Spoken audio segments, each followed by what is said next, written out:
Après une suspension en urgence, le Brésil a repris les essais cliniques du vaccin chinois contre le Covid-19, ce qui a attiré l'attention de l'opinion publique internationale. Pour en parler, j'accueille sur le plateau ma collègue Zhu Jingtian. Bonjour Jingtian. Bonjour. La première question, la suspension sur les essais de vaccins était due aux quelles raisons?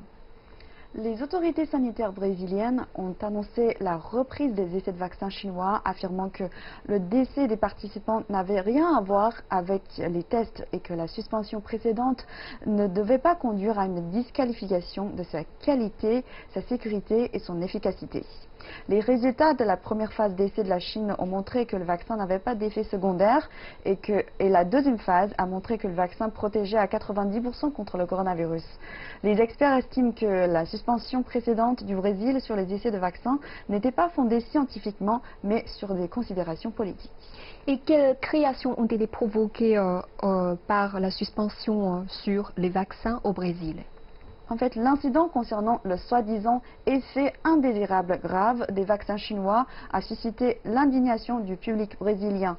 Certains politiciens sont sceptiques à l'égard des vaccins chinois en raison de considérations politiques et ce qui, dans une certaine mesure, a affecté le processus de développement des vaccins. L'opinion publique est que le vaccin ne doit pas être politisé. La décision de suspendre les essais a été retirée moins de 48 heures après son annonce.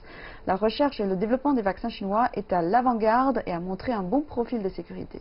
Et quant aux médias internationaux, comment voient-ils l'ingérence politique dans ce dossier? Bon, le Brésil est en fait l'un des pays les plus touchés par le Covid-19. Bien qu'il ait repris des essais cliniques du vaccin chinois, la suspension précédente a intensifié les conflits politiques dans le pays. Selon certains universitaires, la politisation du vaccin a sérieusement mis en péril les intérêts du public et certaines manipulations politiques peuvent conduire à une méfiance du public à l'égard du vaccin, ce qui finit par saper les efforts de toutes les parties pour lutter contre l'épidémie. Et cela va clairement à l'encontre de l'intérêt national du Brésil. Et donc la coopération en matière de vaccins entre les deux pays va-t-elle continuer? Oui, bien sûr. Les experts brésiliens ont indiqué que les données des essais cliniques pourraient prouver la sûreté du vaccin chinois.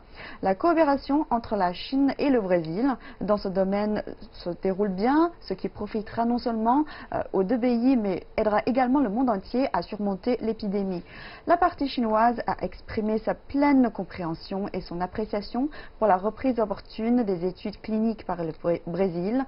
Et selon l'accord, si le vaccin est approuvé, le laboratoire chinois transférera la technologie nécessaire pour permettre à l'Institut de recherche brésilien de commencer à produire localement des vaccins d'ici juin 2021. Merci beaucoup Jingtian pour toutes ces informations.